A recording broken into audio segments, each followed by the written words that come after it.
World Vision is a nonprofit Christian organization that raises money to feed kids all over the world as well as in the United States. We are active in a lot of poverty issues in addition to just helping people in community. We're also active in legislation that helps people in their communities, and both legislation that's based here in the United States and as well as abroad. So it's really critical that we can get information out quickly, and especially when you're dealing with human relationships. So one of the things that World Vision does is we kind of bridge the gap between a child in Africa and a donor here in the United States.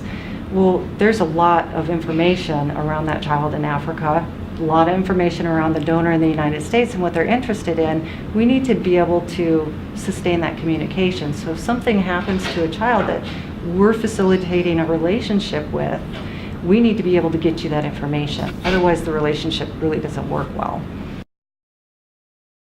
So where I could have 5 different people coding, and I have 3 people coding selects for me on a regular basis. All 3 of them could have been coding. They would not have been able to do what we did with Warescape.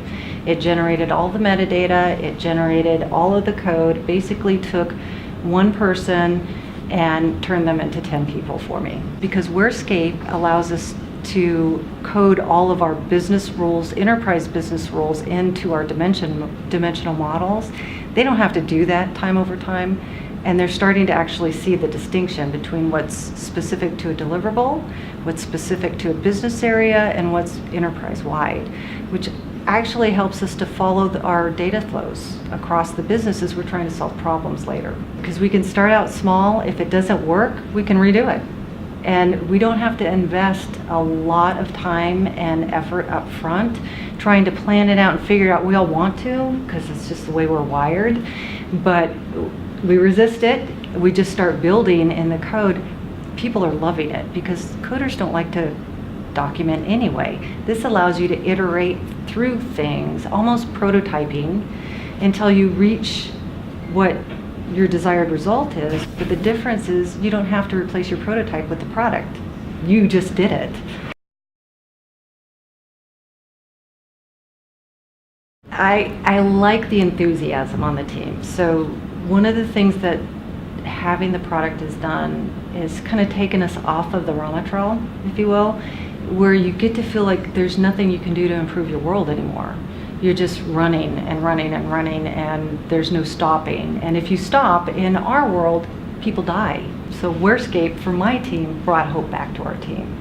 It actually allowed us to say, hey, we can do this. We can build a better data environment to service our ministry better.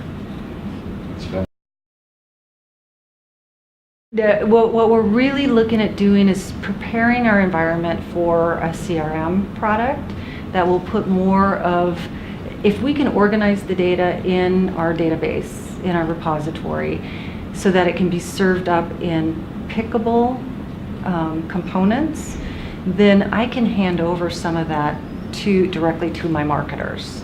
They don't need me in there, as long as I can use Warescape to actually define my business rules, document them, make them presentable so that people can know what they are. Today, nobody knows what they are. They're all in my code.